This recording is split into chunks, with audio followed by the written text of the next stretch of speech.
Thomas, désormais à Paris, les fumeurs vont devoir écraser leurs mégots sur des poubelles et plus sous leurs semelles. Eh bien, il fut une époque où préserver les semelles justement sur les trottoirs, Jacques Chirac y tenait.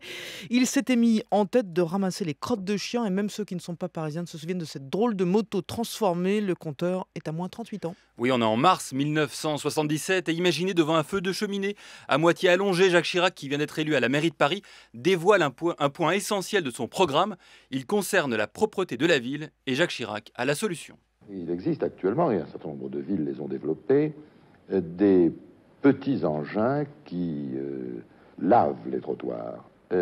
Car il faut de l'eau. Sans eau, on ne fait rien de propre. Dans certaines rues, nous nous efforçons de laisser les caniveaux libres, c'est-à-dire de faire que le stationnement soit à une certaine distance du bord du trottoir. Ça suppose également que les propriétaires de chiens fassent l'effort nécessaire pour que les chiens aillent dans le caniveau. Bah oui, et puis l'eau doit être propre. Voilà, absolument. La pollution canine, un sujet sensible et essentiel pour la ville de Paris.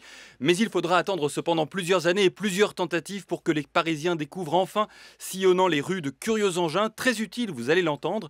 Des engins que décrit également Jacques Chirac dans cette archive qui date d'avril 1982, c'est-à-dire au moment de leur mise en circulation. Chaque année, des dizaines de personnes se blessent, quelquefois gravement, en glissant sur les excréments de nos chers toutous. Le maire de Paris a donc trouvé l'arme absolue, la moto balai.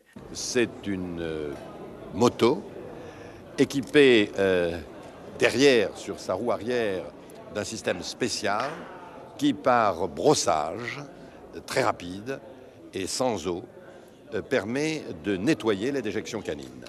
Dès que le pilote voit une déjection canine, il arrête sa moto de telle sorte que les brosses spéciales absorbent la déjection, dont les déchets reviennent dans des sacs spéciaux et biodégradables. Ah, hashtag ma planète, biodégradable. Alors les plus attentifs d'entre vous auront noté qu'en 1977, l'eau était nécessaire à la propreté, mais qu'en 1982, Non, c'est fini. celles qu'on appelle les motocrottes fonctionnent sans eau. L'intelligence humaine n'a pas de limite. En revanche, des limites, les motocrottes en ont, moquées par tous les imitateurs du maire de Paris. Elles sont en outre peu efficaces et très coûteuses. Peu efficaces car elles n'ont jamais permis de ramasser plus de 20% des déjections canines.